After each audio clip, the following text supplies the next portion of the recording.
Pengendali integral. Seperti yang dibahas pada video sebelumnya tentang pengendali proporsional, jadi untuk menghilangkan offset diperlukan sebuah pengendali lain yang dapat menghasilkan output walaupun padanya tidak diberikan input.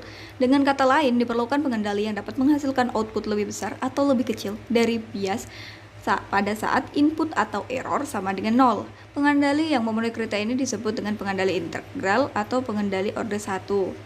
Nah, sedangkan transfer function dari unit control integral sendiri adalah output sama dengan 1 per TR dikali gain integral E dt ditambah B.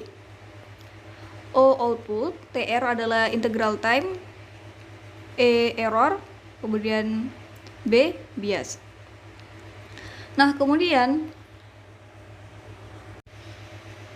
setiap pengendali tentu memiliki kekurangan dan kelebihan, sama halnya dengan pengendali integral, yaitu dia dapat menghilangkan offset, tapi waktunya lebih lama. Oleh karena itu, pengendali proporsional dan pengendali integral dipasang secara paralel, sehingga menghasilkan transfer function yaitu output sama dengan gain dalam kurung error ditambah 1 per TR integral error dikali dt. Nah, seperti pada transfer function pengendali integral, dia ditambahkan bias kan. Nah, kalau pada pengendali proporsional plus integral, bias itu diganti dengan transfer fungsinya pengendali proporsional dan integral plus integral, yaitu output sama dengan 1 per TR gain integral E dt. Nah, kenapa diganti dengan persamaan tersebut? Karena ketika E sama dengan 0, integral di situ kan berupa integral yang tertentu. Namanya integral tak tentu, pasti nanti di akhir akan menghasilkan plus C atau plus konstanta. Dan nilai dari plus konstanta ini sesuai dengan hasil integralnya. Nah, langsung saja setelah mengetahui sedikit teori singkat dari pengendali proporsional plus integral, kita akan membuktikan apakah benar pengendali integral fungsinya adalah untuk menghilangkan offset dengan waktu yang akan lebih singkat apabila dipasang paralel dengan pengendali proporsional. Nah, kembali lagi ke aplikasi PID LoopSim. Kalau yang sebelumnya, video sebelumnya itu kita menggunakan bias. Nah, ini kita tanpa menggunakan bias ya. Kita masukkan dulu set point-nya, kita masukkan lagi 30.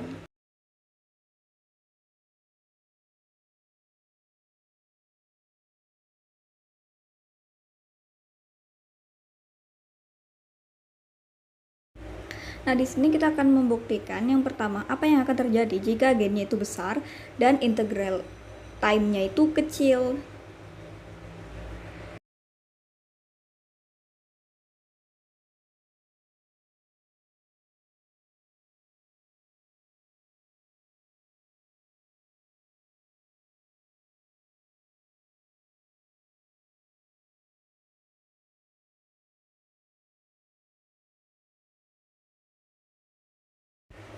Nah, dapat kita lihat grafiknya di situ terjadi peningkatan itu sampai keluar garis dan kemudian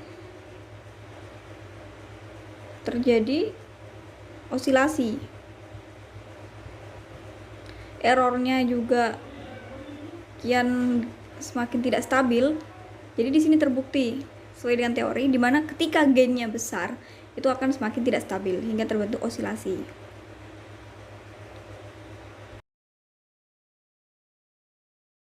Kemudian yang selanjutnya kita coba ketika gainnya kita perkecil, kemudian kita naikkan integral time-nya.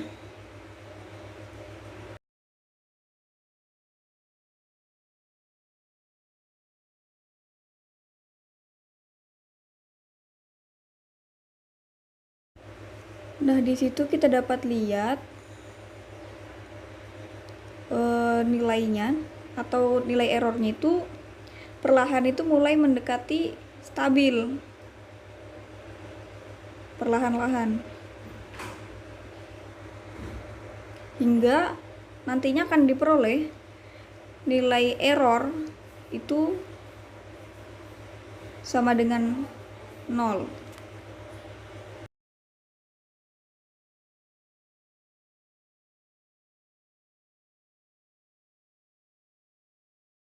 Nah, karena dia sudah stabil, sekarang kita coba apa yang terjadi ketika set point-nya kita rubah. Kita masukkan set point-nya yaitu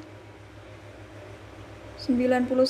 Nah, di situ mulai tidak stabil ya, karena pertama dirubah, maka dia akan menyesuaikan terlebih dahulu. Namun, nilai errornya perlahan-lahan dia akan mulai mengecil seiring dengan berjalannya waktu.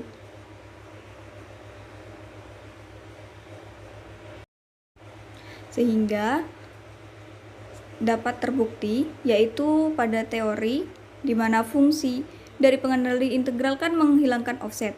Namun jika hanya pengendali integral saja, waktunya itu akan semakin lama.